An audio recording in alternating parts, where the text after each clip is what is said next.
Hey you guys, before the video starts, I do want to mention that the charity stream is happening probably right now or in a couple hours, depending on when I drop this video. 12 p.m. Eastern Standard Time. Really hope you guys can come out. We're doing a ton of events with a ton of great streamers, so yeah, hope I can see you there. Hey you guys, today we'll be looking at Riku's Duel Sleights in Chain of Memories. This was not present in the original Game Boy Advance release, and is a mechanic centered around clashing against enemy cards with the same number value. This will trigger a dual reaction command that lets you build up a powerful slate by beating your opponent's cards. Rather than just 3 cards though, there are 3 different sets of numbers that will trigger these different slates. The number of cards you need to break changes with each enemy. Some need 3, some need 5, and some need 7.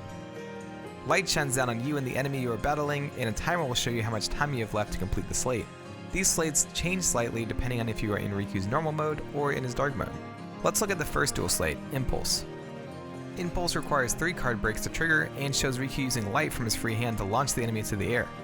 Light surrounds Riku as he flips forward and slams his soul eater onto the ground. This creates a far-reaching shockwave to deal damage to the surrounding enemies. If you are close to the enemy, you will jump into the air right after the launch. If you are far away, Riku will do a short dash before jumping.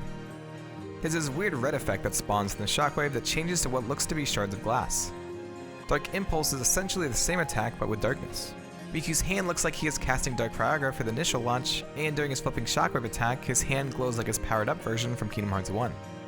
This glow actually happens on all of the dark slates. The shockwave attack shows lightning arcing outwards on the ground before the shockwave shoots out. Maelstrom is your second dual slate and requires 5 card breaks. Riku floats into the air spinning twice as rays of light circle around him. As he finishes spinning, Riku lands before slicing up into the air, causing a pillar of light to shoot upwards. Like the previous dual slate, distance changes the opening of the attack. Being far away will have Riku doing a dash before triggering the slate. This will actually damage enemies in the way. Dark Maelstrom is really interesting as Riku summons 2 blades of darkness to attack with. One forms around the Soul Eater similar to Blade Charge, while the other blade just appears.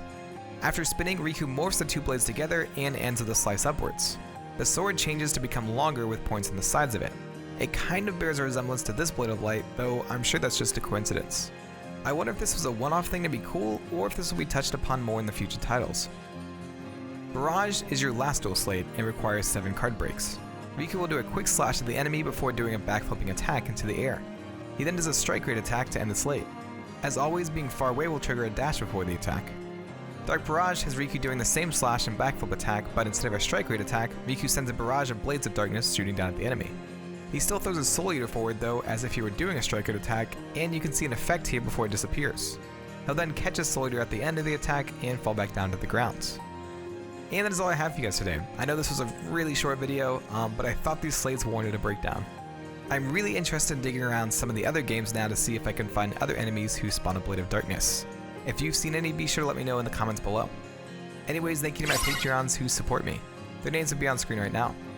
Also, the cards on screen show some places where I'm sometimes active, so be sure to follow the links down in the description below to stay connected. If you enjoyed this, click the cards on screen to see some other Riku breakdowns. Subscribe or share this, and I'll see you in the next video.